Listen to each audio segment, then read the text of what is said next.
Hi guys, very good morning. आज मैं फिर से आपके सामने आया हूं। जैसा कि हमने एक्सरसाइज नंबर 1.1 का question number first and second complete कर लिया, आज हम स्टार्ट करेंगे एक्सरसाइज नंबर 1.1 का क्वेश्चन नंबर थर्ड। आपको दिखाई दे रहा होगा कि यहाँ पे बस मैंने एक ही क्वेश्चन लिखा है। रीजन ये है कि मैं यहाँ पे आपको बताऊंगा कि आपको पेपर प्रेजेंटेशन कैसे करना है। देन इसके बाद मैं बाकी के क्वेश्चंस एक साथ लिख दूंगा और मैं डायरेक्टली आपको आंसर बता दूंगा और आपको क्या करना है, बुक पे अच्छे से 1 बाय 1 लिखना है। तो ठीक है, चलो अभी हम सॉल्व करते हैं। तो यहाँ पे क्या लिखा हुआ है, 4 इज ऑड और 1 इज प्राइम। एक बार मैं क्वेश्चन भी चेक कर लेता हूँ कि मैंने सच में क्वेश्चन सही लिखा है कि नहीं। यहाँ पे क्या लिखा है, 4 इज ऑड और 1 इज प्राइम। सही है क्वेश्चन। अभी आपको क्या करना है, सबसे पहले क्वेश्चन का जो मेन क्वेश्चन है वो रीड करो, right the truth value of the following. और हमारा जो क्वेश्चन नंबर सेकेंड था वो क्या था, वहां पे हमें क्या करना था, सिंबल बताना, सिंबॉलिकली फॉर्म में उसको क्या करना था, कन्वर्ट करना था। और यहाँ पे क्या करना है, ट्रूथ वैल्यू निकालना है। यहाँ पे क्या करना है, ट्रूथ वैल्यू निकालना है। आपको क्या करना है, सेकेंड वाले क्वेश्चन की तरह ही पहले आप सॉल्व करके रखो, देन आगे का पार्ट मैं बता दूंगा, आपको तुरंत समझ में आ जाएगा। और ये वाला सेकेंड वाले पार्ट से ज्यादा ये वाला पार्ट इंपॉर्टेंट है, ये आ सकता है आपके एग्जाम में। तो आपको क्या करना है, लेट पी और यहाँ पे क्यू। यहाँ पे आपको दो स्टेटमेंट दिखाई दे रहे होंगे। 4 इज ऑड, तो यहाँ पे लिखा मैंने 4 इज ऑड, दिखाई दे रहा होगा। देन और 1 इज प्राइम, तो यहाँ पे आपने लिखा 1 इज प्राइम। क्या लिखा, 1 इज प्राइम। हो गया यहाँ तक। देन हम क्या लिखते हैं इसके बाद, it's symbolic form. It's symbolic form. Symbolic form क्या आएगा इसका, सिंबॉलिक फॉर्म क्या आएगा बताओ मुझे। यहाँ पे क्या आएगा, P, यहाँ पे क्या है, Q। ओके, P और Q हो गया। देन मुझे बताओ यहाँ पे क्या आया, सिंबल कौन सा है, और का है। तो और का हमने यहाँ पे सिंबल दे दिया। यहाँ तक तो आपने पीछे सॉल्व किया था, इतना आपने पीछे किया है।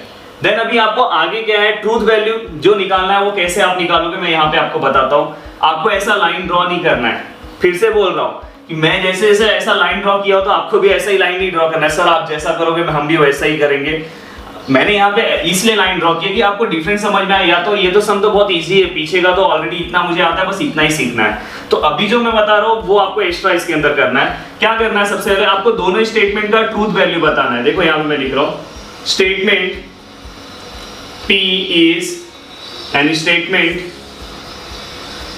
Q is। जैसे कि मैंने कल एक स्टेटमेंट दिया था इसके पहले वाले लेक्चर में, Mumbai is the capital of Maharashtra. तो मुझे बताओ ये स्टेटमेंट ट्रू है कि फॉल्स है। बताओ, मुंबई कैपिटल है महाराष्ट्र का, ट्रू है कि फॉल्स है, बताओ जल्दी। अब चलो मैं चेंज करता हूं, Mumbai is the capital of Karnataka. बताओ ये स्टेटमेंट ट्रू है कि फॉल्स है, कमेंट्स करो। यस, कमेंट्स करो। हम कोशिश कर रहे हैं कि जैसे कि आप हमारे सामने ही बैठे हो, जल्दी कोशिश करो, कोशिश करके आंसर दो जल्दी। यस, बहुत सारे लोगों ने कोशिश किया है। आंसर आपका राइट है कि Mumbai is the capital of Karnataka. ये स्टेटमेंट क्या है, फॉल्स है। तो यहाँ पे क्या आएगा, ट्रूथ वैल्यू इसका क्या आएगा, F। तो वैसे ही आपको बताना है कि ये स्टेटमेंट ट्रू है कि फॉल्स है। बताओ 4 इज ऑड, बताओ 4 इज ऑड। ऑड और इवन नंबर आपको मैंने बताया था, तो ऑड है क्या, 4 ऑड है क्या, है 4 ऑड। ऑड कौन कौन से नंबर होते हैं, जो 1 होता है, 3 होता है, 5 होता है, 7 होता है, 9। ये जो नंबर्स हैं ये ऑड नंबर है। 4 जो है वो इवन नंबर है। तो हमारा स्टेटमेंट पहला वाला क्या हो जाएगा, फॉल्स। देखो मैंने लिखा स्टेटमेंट P इज फॉल्स। दूसरा वाला स्टेटमेंट क्या आएगा, 1 इज प्राइम। 1 प्राइम नंबर तो नहीं है ना, तो यहाँ पे क्या आएगा, सेकंड वाला भी क्या आएगा, हमारा स्टेटमेंट क्या आ जाएगा, फॉल्स। मैंने लिख दिया। देखो ये दो आपको एक्स्ट्रा पार्ट लिखना है। देन आपको क्या करना है, ट्रूथ वैल्यू। ट्रूथ वैल्यू, और यहाँ पे जस्ट आपको फिर से सिंबल क्या करना है, यहाँ पे मेंशन करना है P और Q, यहाँ पे जो आपने सिंबल मेंशन किया। देन यहाँ पे आपको इक्विवेलेंट का साइन देना है। और P का जो आंसर है वो क्या है मुझे बताओ, ये वाला ही देखो मैंने यहाँ पे लिखा है। P का आंसर क्या है, F है। क्या है आंसर P का, F। ये और का सिंबल ऐसे ही आएगा। Q का आंसर क्या आएगा, F। अब मुझे बताओ कि आपने और का टेबल पढ़ा है ना, आपको ये सिंबल देख के आपको टेबल पढ़ना है। और के टेबल में क्या था, क्या था, क्या था, क्या था, दिमाग लगाओ जल्दी। मैंने क्या बोला था, ये both the value are false then answer is false, otherwise true. तो यहाँ पे both the value are false then answer क्या आएगा, फॉल्स। तो ये हमारा फाइनल आंसर है, यही हमारा ट्रूथ वैल्यू है। तो आपको लास्ट में क्या करना है, आंसर के फॉर्मेट में लिखना है। आंसर के फॉर्मेट में क्या लिखोगे, the given statement is false, the truth value of given statement is false, ऐसे लिखो। The truth value of given statement is false लिख लोगे ना, मैं यहाँ पे लिख नहीं रहा हूँ, यहाँ पे आपको लिखना है the truth value of given statement is false. तो आपको ऐसे फॉर्मेट में पूरा का पूरा आंसर सॉल्व करना है। देखो आपने यहाँ पे P लिखा, क्यू लिखा, सिंबॉलिकल फॉर्म में लिखा, सिंबॉलिक फॉर्म में होने के बाद आपने स्टेटमेंट पी बताया ट्रू है कि फॉल्स है, स्टेटमेंट क्यू भी आपने बताया, देन उसका आपने ट्रूथ वैल्यू निकाला। तो आपको आएगा, देखो फिर से बता रहा हूं, पी क्यू सिंबॉलिक फॉर्म में लिखा, स्टेटमेंट पी क्या है फॉल्स है, स्टेटमेंट क्यू क्या है फॉल्स है, देन हमने क्या किया ट्रूथ वैल्यू। ये जो हमारा सिंबॉलिक फॉर्म था ये दिखाई दे रहा है, इसी को मैंने लिखा, पी की जगह पे पी का वैल्यू लिखा, पी का वैल्यू एफ था, क्यू की जगह पे क्यू का वैल्यू लिखा एफ, देन यहाँ पे आपको इसके बाद सिंबल देखना है और सिंबल को देख के आपको क्या करना है, रीड करना है। और है तो और का शब्द क्या होता है, हाँ, if both the value are false then answer is false, otherwise true. तो यहाँ पे दोनों तो फॉल्स है इसलिए आंसर फॉल्स है। और बाद में क्या लिखोगे, लास्ट में फाइनल आंसर हमें लिखना पड़ेगा, the truth value of given statement is false. Okay, तो यहाँ पे सेकंड क्वेश्चन दिखाई दे रहा होगा, 64 is a perfect square and 46 is a prime number. तो हम इसको भी सॉल्व करते हैं, जस्ट आपके माइंड में पूरा का पूरा सीक्वेंस है। अब मैं जैसा मैंने पिछली बार सॉल्व किया उसके कंपैरिजन में थोड़ा सा फास्ट सॉल्व करूंगा, फर्स्ट क्वेश्चन की कंपैरिजन में। आप मुझे आंसर बताते जाओ फटाफट। लेट पी क्या आएगा, बोलो जल्दी बोलो, क्या आएगा, 64 इज अ परफेक्ट बोलो स्क्वायर। देन दूसरा क्या आएगा हमारा, 46 इज ए प्राइम नंबर। हो गया यहां तक। देन हम क्या करते हैं, सिंबॉलिक फॉर्म में लिखते हैं। सिंबॉलिक फॉर्म में क्या लिखोगे, it's symbolic form which is equal to, क्या आएगा सिंबॉलिक फॉर्म, पी क्यू। यहाँ पे आप देखो, यहाँ पे क्या है, एंड है, तो एंड का हमने सिंबल दे दिया। एंड का सिंबल होने के बाद आपको क्या करना है, ट्रूथ वैल्यू पे जाना है। पर हम ट्रूथ वैल्यू के पहले स्टेटमेंट लिखते हैं। हम क्या लिखेंगे, स्टेटमेंट पी इज क्या है वो हम देखते हैं, और हम क्या लिखेंगे, स्टेटमेंट कमेंट्स करते रहो तब तक मैं देख के लिखूंगा आपका। क्यू इज ओके, सबने कमेंट्स किया, यहाँ पे ये हमने लिख दिया। तो बताओ हमारा 64 इज अ परफेक्ट स्क्वायर। मैं बार बार बोल रहा हूँ कि 1 4 9 25 36 49 64 ये जो जितने भी नंबर्स है ये सब क्या है, परफेक्ट स्क्वायर है। तो यहाँ पे क्या आएगा, 64 हमारा क्या है, परफेक्ट स्क्वायर है। तो यहाँ पे 64 मत लिखो, स्टेटमेंट पी इज मतलब 64 हमारा परफेक्ट स्क्वायर है, मतलब स्टेटमेंट क्या है, ट्रू है। फर्स्ट वाला स्टेटमेंट हमारा क्या है, ट्रू है। यहाँ पे बोला है ना 64 इज अ परफेक्ट स्क्वायर, तो first statement P is true. Then statement Q 46 is a prime number. 46 जो है वो प्राइम नंबर है। प्राइम नंबर मतलब जिसके अंदर डिवाइड नहीं होगा। तो यहाँ पे तो डिवाइड होगा ना, 6 है, 2 से तो आराम से डिवाइड होगा। तो ये स्टेटमेंट क्या है, फॉल्स है। क्या है स्टेटमेंट, फॉल्स। अब हम क्या करेंगे, इसका ट्रूथ वैल्यू निकालेंगे। द ट्रूथ वैल्यू पहले हम सिंबॉलिक फॉर्म लिखते हैं। सिंबॉलिक फॉर्म हमारा क्या है, P एंड Q। अब मैं उसके इक्विवेलेंट में जो P का वैल्यू वो मैं लिखूंगा। P का वैल्यू क्या है, T, और Q का वैल्यू क्या है, F, और दोनों के बीच में क्या है, एंड है। क्या है, दोनों के बीच में एंड। तो हमारा आंसर क्या आएगा, यहाँ पे हमारा आंसर यहाँ पे क्या आएगा, T, और यहाँ पे क्या है, एंड है, और यहाँ पे क्या है, F है। अब यहाँ पे एंड आया, सिंबल को देखो, सिंबल को देखना है। हाँ, और आपको ये नंबर, ये T और F नहीं देखना, नहीं तो आप नहीं कर पाओगे। सिंबल देखो और फिर सोचो। मैंने सिंबल देखा, एंड का मुझे सर ने क्या सिखाया था, हाँ मुझे सर ने क्या सिखाया था, if both the value are true then answer is true, otherwise false. तो यहाँ पे बोथ द वैल्यू ट्रू नहीं है, समझ में आया। If both the value are true then answer is true, otherwise false. तो यहाँ पे दोनों वैल्यू तो ट्रू नहीं है, तो हमारा आंसर क्या आएगा, अगर both the value are true the answer is true, otherwise false. तो हमारा आंसर क्या आएगा यहाँ पे, फॉल्स। तो आपको लास्ट में आंसर फॉर्मेट में लिखना है। यहाँ पे कैसे लिखोगे, द ट्रूथ वैल्यू ऑफ, कैसे लिखोगे लिख के भी देता हूं, the truth value of given statement is false. तो हमें समझ में आया आपको पूरा, ओके। तो यहाँ पे आपका क्वेश्चन नंबर 2 भी हो गया। अब हम क्वेश्चन नंबर 3, 4, 5, 6 मैं आपको बस एक्सप्लेन करूंगा और आपको क्या करना है, उसको अपने बुक में सॉल्व करना है, ठीक है, ओके। तो गाइस यहाँ पे आपको question number 3, question number 4 and question number 5 दिखाई दे रहा होगा। इसके पहले मैंने आपको क्वेश्चन नंबर 1 एंड 2 बहुत ही अच्छे से मैंने सिस्टमैटिक आपको सॉल्व करके दिखाया था, बट यहाँ पे आपको सॉल्व करना है, जस्ट मैं एक्सप्लेन कर रहा हूँ। देखो यहाँ पे स्टेटमेंट हमारा P क्या होगा, 5 is a prime number and 7 is divisible by 9। यहाँ पे कल क्या 7 डिवाइड 94, मतलब 7 जो है 94 में 7 से डिवाइड जाता है कि नहीं जाता है, ये आपको यहाँ पे बताना है। तो यहाँ पे एंड आया हुआ है, तो आपने यहाँ पे सबसे पहले P ले लिया, Q ले लिया, देन इसका सिंबॉलिकल फॉर्म आपने लिखा। सिंबॉलिकल फॉर्म क्या आएगा, P एंड Q, ये आपने मेंशन किया। मुझे बताओ स्टेटमेंट P जो है वो ट्रू है कि फॉल्स है, और स्टेटमेंट Q जो है वो क्या है, बताओ मुझे जल्दी। स्टेटमेंट आपका P और Q क्या लिखा है, 5 इज अ प्राइम नंबर, 5 जो है वो प्राइम नंबर है कि नहीं है, तो स्टेटमेंट P जो है वो क्या है, ट्रू है। और स्टेटमेंट Q 7 से 94 में डिवाइड जाता है कि नहीं जाता है, जल्दी से मुझे बताओ। 7 में 94 से डिवाइड जाता है कि नहीं जाता है, जल्दी से बताओ। जिसको नहीं आता होगा उनके लिए यहाँ पे बता रहा हूँ, यहाँ पे 94 है और यहाँ पे क्या 7 है, 7 1 जा 7, यहाँ पे हंसने की जरूरत नहीं है, देखो इसको, अगर नहीं आता तो ऐसे सॉल्व किया करो। यहाँ पे 2 आएगा और यहाँ पे 7 1 जा 7, 7 2 जा 14, 7 3 जा 21, तो यहाँ पे पूरा डिवाइड जा रहा है क्या, नहीं जा रहा है, तो मतलब ये जो स्टेटमेंट है ये क्या है, फॉल्स है।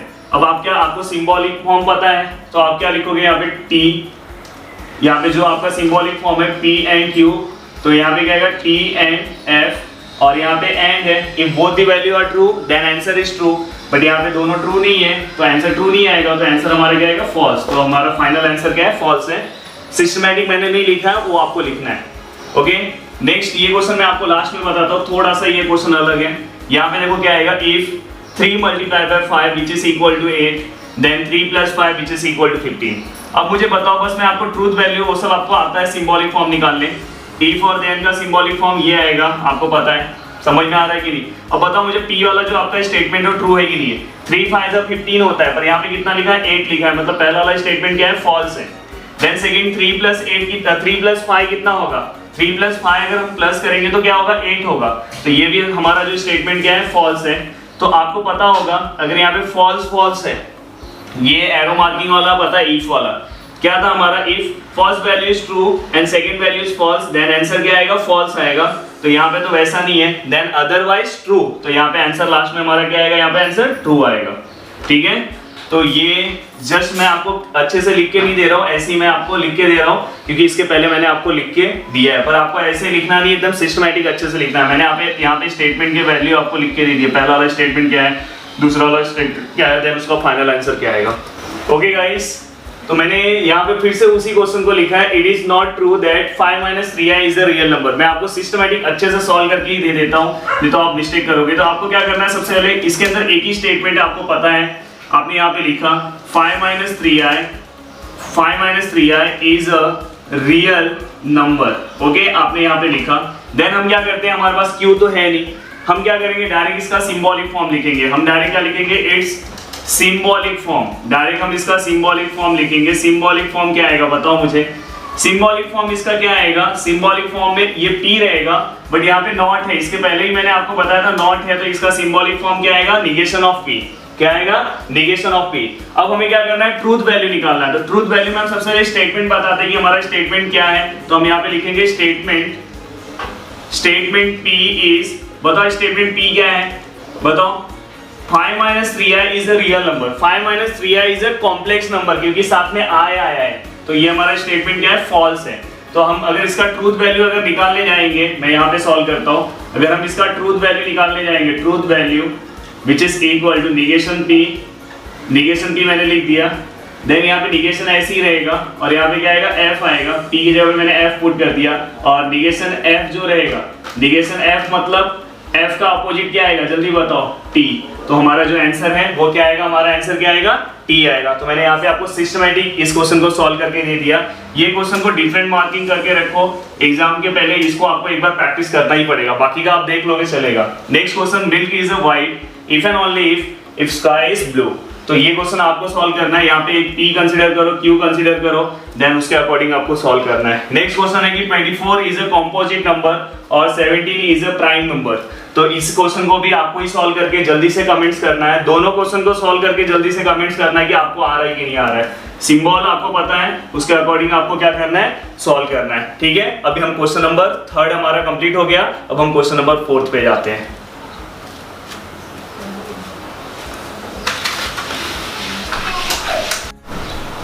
गाइस, अब हम क्वेश्चन नंबर 4 की ओर आ रहे हैं।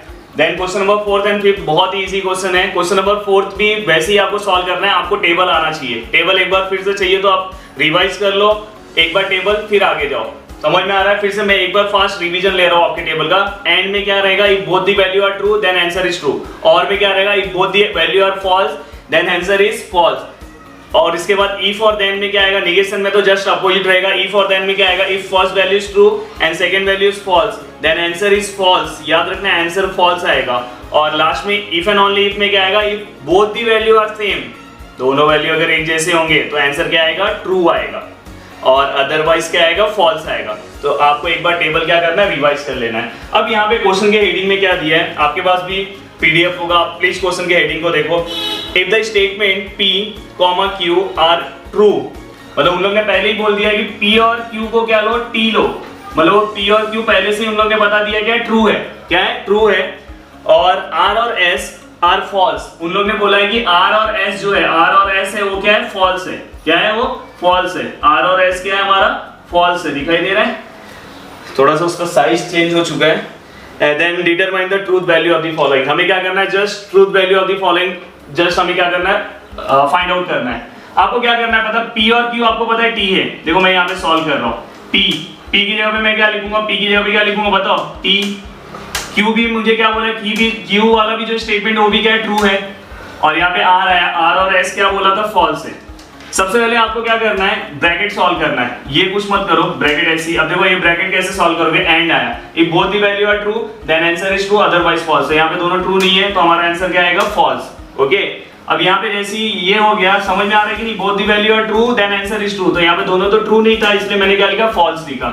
अब यहाँ पे और आया, और के लिए क्या टेबल था, याद होगा आपको, if both the value are false then answer is false otherwise क्या रहेगा, ट्रू रहेगा। तो यहाँ पे दोनों तो फॉल्स नहीं दिख रहे, तो हमारा आंसर क्या आएगा, ट्रू आएगा। तो ये आपका फाइनल आंसर है। ओके, इसमें का नेक्स्ट क्वेश्चन है, मैं यहाँ पे सॉल्व करा रहा हूँ आपको। जस्ट सबसे पहले आप वैल्यू लिखो, P की जगह पे क्या लिखोगे, T, Q की जगह पे क्या लिखोगे, T, लिखा आपने। देन ब्रैकेट वैसे ही रखो, यहाँ पे R की जगह पे क्या आएगा, F, S की जगह पे क्या आएगा, F, लिखा आपने।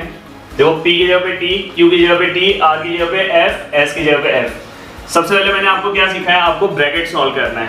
देन यहाँ पे क्या आएगा, T, देखो यहाँ पे इफ एंड ओनली इफ वाला है, सॉरी इफ और देन वाला आया। इफ और देन में क्या है, इफ और देन के अंदर क्या था, if first value is true and second value is false then answer is false. तो यहाँ पे तो ऐसा नहीं है, देन अदरवाइज क्या आएगा, ट्रू आएगा। तो यहाँ पे आंसर क्या आएगा, ट्रू। और अब ये दोनों सॉल्व करो, यहाँ पे भी सेम वही कंडीशन है, फर्स्ट वैल्यू क्या होना चाहिए था, ट्रू, और सेकंड वैल्यू फॉल्स होना चाहिए था। तो अपना आंसर क्या था, फॉल्स आता है, अदरवाइज ट्रू। तो यहाँ पे भी क्या आएगा, आंसर क्या आएगा, ट्रू। और हमें पता है और का सिंबल, और का सिंबल क्या होता है, if both the value are false then answer is false otherwise true. तो यहाँ पे दोनों वैल्यू फॉल्स नहीं है तो आंसर फॉल्स नहीं आएगा, तो आंसर क्या आएगा, ट्रू आएगा। मैं जिस टोनिंग में बोल रहा हूँ आपको वही टोनिंग सीखना है, समझ में आया? आप कौन सा भी क्वेश्चन सॉल्व कर लोगे, ठीक है। अभी मैं नेक्स्ट क्वेश्चन आपको लिख के दिखाता हूँ। कैमरा ऑफ नहीं कर रहे हो आप सही टाइम पे। गाइस मैं इसके अंदर हर एक क्वेश्चन आपको नहीं कराने वाला हूँ, आपको बाकी के क्वेश्चन खुद से सॉल्व करना है, प्रैक्टिस करना है। अगर आपको नहीं आता होगा तो मुझे बोलना, मैं आपको करा के दे दूंगा, क्योंकि इसके बाद आपको यही सब प्रैक्टिस करना है, आपको बहुत ही ज्यादा प्रैक्टिस हो जाएगा। अब देखो यहाँ पे सबसे पहले आपको क्या करना है, जैसे ब्रैकेट है वैसे ही ब्रैकेट रखना है। वैसे ही मैंने देखो ब्रैकेट रखा है, जैसे ये चीजें पहले मैंने ब्रैकेट दे दिया। देन यहाँ पे क्या है, निगेशन। यहाँ पे P को हमने क्या लिया है, T, पता है आपको पीछे दिया हुआ था। और यहाँ पे क्या आएगा, जो हमारा यहाँ पे R है वो क्या आएगा, F आएगा। जस्ट मैंने वैसे ही लिखा, मैं एक बार चेक कर रहा हूँ मैं सही लिख रहा हूँ कि नहीं। निगेशन, P को क्या लिखा, T लिखा, एंड को and, then bracket, then negation. Q को मैंने क्या लिखा, T लिखना है, और पता होगा आपको पीछे, और एंड को एंड लिखा, R को F लिखना है, ब्रैकेट प्रॉपर है एकदम। यहाँ पे फिर से दो ब्रैकेट ले लो, यहाँ पे दो ब्रैकेट मैंने ले लिया।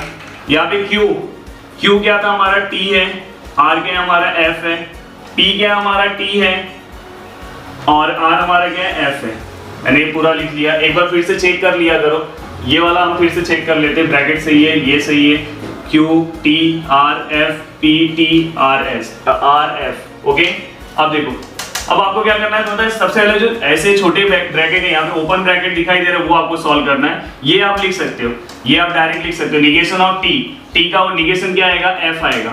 ओके, देन यहाँ पे ब्रैकेट सॉल्व करने के पहले आपको जितने भी निगेशन है वो सॉल्व करना पड़ेगा। यहाँ पे डायरेक्ट ब्रैकेट सॉल्व नहीं हो पाएगा, निगेशन सॉल्व करना पड़ेगा। तो यहाँ पे क्या आएगा, यहाँ पे भी क्या आएगा, F आएगा। ओके, देन यहाँ पे ये आप डायरेक्ट सॉल्व कर सकते हो क्योंकि इसके अंदर निगेशन नहीं है, तो यहाँ पे एंड है, both the value are true then answer is true otherwise false. तो यहाँ पे आंसर क्या आएगा, फॉल्स आएगा। अब मैंने बार बार आपको बताया इसलिए डायरेक्ट लिख रहा हूँ। यहाँ पे भी एंड है, both the value are true answer is true otherwise answer क्या आएगा, फॉल्स आएगा। ये भी मैंने लिख दिया। देन आपको क्या करना है, इसके बाद आपको एफ ऐसे ही रखना है, ये सॉल्व करना है। If both the value are true then answer is true otherwise false, तो यहाँ पे आंसर क्या आएगा, फॉल्स आएगा क्योंकि एंड है। ओके, देन फिर से मैं इसको लिख रहा हूं, अब दोनों को सॉल्व करूंगा। देन यहाँ पे क्या आएगा, एंड है, both the value are true then answer is true otherwise false, तो यहाँ पे ट्रू नहीं है तो आंसर क्या आएगा, फॉल्स। यहाँ पे क्या है, both the value are true, sorry यहाँ पे और है, if both the value are false then answer is false otherwise true, तो यहाँ पे फॉल्स आएगा क्योंकि और है। और यहाँ पे आपको और दिखाई दे रहा होगा, यहाँ पे और दिखाई दे रहा होगा, तो both the value are false then answer is false otherwise क्या आएगा, ट्रू आएगा। तो दोनों फॉल्स है, इसलिए यहाँ पे आंसर, फाइनल आंसर क्या आएगा आपका, फॉल्स आएगा। ठीक है, तो यहाँ पे आपको दिखाई दे रहा हो सकता है कहीं मैंने एंड को और बोला होगा तो थोड़ा सा वो एडजस्ट कर लेना, बट ऐसा कि पढ़ाते टाइम हमारा मेन मोटो क्या रहता है कि आपको कितना अच्छे से हम पढ़ा दे, तो कभी कभार अगर बोल दिया होगा तो वो एडजस्ट कर लेना उसके अंदर, पर यहाँ पे प्रॉपर सिस्टमैटिक लिखा हुआ है। ठीक है, अब हम नेक्स्ट क्वेश्चन पे जाते हैं। ओके, यहाँ पे आपको एक छोटा क्वेश्चन दिखाई दे रहा है, ये भी सॉल्व कर देता हूँ, आपको आ रहा होगा अभी सॉल्व करने। प्लीज यहाँ पे क्वेश्चन देख के आप खुद के बुक पे करो और फिर आंसर लिखो। वहाँ पे क्या आएगा, टी, यहाँ पे भी क्या आएगा, टी आएगा, और यहाँ पे क्या आएगा बताओ मुझे, यहाँ पे एफ आएगा क्योंकि ये आर है। देन आपको क्या करना है, मैंने सिखाया सबसे पहले, हाँ ये ब्रैकेट तो आप सॉल्व कर सकते हो क्योंकि इस ब्रैकेट के अंदर एक भी निगेशन नहीं है, तो क्या आएगा, यहाँ पे कौन सा है, इफ देन का सिंबल है। इफ देन का क्या वैल्यू था, if first value is true and second value is false then answer is false otherwise क्या आएगा, ट्रू आएगा। तो यहाँ पे आंसर क्या आएगा, ट्रू आएगा क्योंकि यहाँ पे वैसा कंडीशन नहीं है। देन इसको हमें सॉल्व करना पड़ेगा, निगेशन ऑफ एफ क्या होगा, टी होता है, and if both the value are true then answer is true, तो यहाँ पे आपको आंसर दिखाई दे रहा होगा क्योंकि एंड है, तो अगर दोनों वैल्यू अगर ट्रू है तो आंसर क्या आएगा, ट्रू। तो समझ में आया यहाँ तक। अब हम नेक्स्ट क्वेश्चन पे जाते हैं, बाकी क्वेश्चन आपको सॉल्व करना है। अगर कुछ भी डाउट होगा तो प्लीज आप मुझे बोलना, अगर चाहिए तो आपको कोई भी क्वेश्चन में अगर प्रॉब्लम होगा तो मुझे बोलना, नेक्स्ट क्वेश्चन आपको बताता हूँ। नेक्स्ट क्वेश्चन तो बहुत इजी है, वो एग्जाम में आने वाला नहीं है, सॉल्व करा तो गाइस हमने question number first, question number second, question number third and question number fourth, आज हमने question number third and question number fourth complete किया। अब हम जा रहे हैं क्वेश्चन नंबर फिफ्थ की ओर, जो आपके एक्सरसाइज का लास्ट क्वेश्चन है और ये एग्जाम के पॉइंट से इंपॉर्टेंट नहीं है, फिर भी आपको ये बेसिक है, ये सब आपको समझना पड़ेगा। तो यहाँ पे क्या है, तिरुपति इज इन आंध्र प्रदेश। अभी देखो यहाँ पे मैंने क्या किया है पता है आपको, शॉर्ट फॉर्म में लिखा है। कोई बोलेगा सर यहाँ पे आपने एपी लिखा है, बुक में आंध्र प्रदेश लिखा है, थोड़ा सा मैंने शॉर्ट फॉर्म में लिखा है जस्ट आपको समझाने के लिए। अभी यहाँ पे क्वेश्चन क्या लिखा हुआ है, आपको निगेशन लिखना है। निगेशन लिखना है आपको, बस क्या करना है पता है, जहाँ पे नॉट है वहां पे आपको नॉट हटा देना है और जहाँ पे नॉट नहीं है वहां पे आपको नॉट लेकर आना है। जस्ट यहाँ पे आपको ऐड अ क्वेश्चन टैग की तरह यहाँ पे क्या करना है आपको, तिरुपति इज इन आंध्र प्रदेश, तो तिरुपति आप वैसे ही लिखो, ईज भी वैसे ही लिखो। ईज के बाद आपको क्या लेना है, यहाँ पे नॉट इन आंध्र प्रदेश, बस आपको क्या करना है, नॉट लेकर आना है, और जहाँ पे नॉट रहेगा वहां से नॉट क्या करना है, हटा देना। अभी देखो यहाँ पे 3 is not a root of the equation यहाँ पे दिया हुआ है, तो आपको यहाँ से स्टेटमेंट से नॉट हटा के आगे का स्टेटमेंट सेम टू सेम लिख देना है। अभी यहाँ पे कैसे आएगा बताओ, इसका आंसर आप बताओ। √2 इज के बाद क्या लोगे, is not a rational number. यहाँ पे क्या आएगा, पॉलीगॉन ABCD इज के बाद हमेशा लेने का, इज नॉट पेंटागन। अभी यहाँ पे नेक्स्ट लास्ट क्वेश्चन है 7 + 3 ऐसा दिया है, तो इसको आप नॉट कैसा लिखाओगे, आप ऐसा मत कर देना, ऐसा चलेगा पर उससे आप इसको क्या करो, डायरेक्टली क्या करो, कट कर दो, नॉट इक्वल, मतलब ये यहाँ पे जो ग्रेटर देन का सिंबल है यहाँ पे उसको आप बीच से क्या करो, कटिंग कर दो। तो समझ में आया आपको, तिरुपति इज नॉट आया, यहाँ पे नॉट था तो नॉट हटा दिया, जहाँ पे नॉट नहीं है वहां पे नॉट लेकर आओ, जहाँ पे नॉट है वहां से नॉट हटा दो। ठीक है, बस आपको रिप्लेस करना है और ये करना, तो एग्जाम का इंपॉर्टेंट पार्ट नहीं है। नेक्स्ट एक्सरसाइज आपके लिए बहुत ही इंपॉर्टेंट है, आपको क्या करना है, आज जाके लॉजिक टेबल फिर से एक बार पढ़ लेना है, और पढ़ने के बाद कल मैं जब आऊंगा तो आपको नेक्स्ट एक्सरसाइज कराऊंगा। उम्मीद करता हूँ कि आपको सब चीजें समझ में आ रही होगी। क्वेश्चन नंबर मैंने फर्स्ट कंप्लीट करा है, क्वेश्चन नंबर सेकंड भी कंप्लीट करा है, थर्ड भी कंप्लीट करा है। क्वेश्चन नंबर फोर्थ जो था उसके अंदर मैंने थोड़े से क्वेश्चन स्किप किए हैं, आपको वो क्वेश्चन सॉल्व करके मुझे ग्रुप में, जो आपका व्हाट्सएप ग्रुप है उसके अंदर तुरंत आपको क्या करना है, अभी जाके अभी सॉल्व करना है, और तुरंत उसके अंदर सॉल्व करने के बाद उसका सॉल्यूशन आपको ग्रुप में क्या करना है, भेजना है। मैं चेक करूंगा कितने लोगों ने सही टाइम पे भेजा है। देन क्वेश्चन नंबर 5 जो है वो आपको दिखाई दे रहा है, वो आपको डायरेक्टली वैसे सॉल्व कर लेना है। देन यहाँ पे आपका फर्स्ट एक्सरसाइज हो गया। सभी को फर्स्ट एक्सरसाइज है 2 टाइम प्रैक्टिस करना है, 2 टाइम आपको प्रैक्टिस करना है। सीजन चालू हो चुका है, 3 टाइम 4 टाइम हम प्रैक्टिस कर चुके थे, तो मैथ्स का प्रैक्टिस सबसे ज़्यादा इंपॉर्टेंट है, तो आपको 2 टाइम प्रैक्टिस करना है। ठीक है, चैनल को ज़्यादा से ज़्यादा सब्सक्राइब करो, लाइक कर दो वीडियो को प्लीज़ लाइक कर दो, और जितना हो सके, जितना आपसे पॉसिबल हो उतना चैनल को आप शेयर करो, और जितना आपके फ्रेंड होंगे या उन्हें किसी को अगर ज़रूरत होगा जो चैनल के ऊपर जो चीज़ें आ रही हैं तो प्लीज़ उनको बताओ, और जितना हो सके आपसे हर एक चीज़ों को जितना हो सके आप स्टडी भी करो, ये ज़्यादा इंपॉर्टेंट है। और जितना हो सके, जितना आपसे एनर्जी है उतना आप स्टडी करो। Okay, thank you.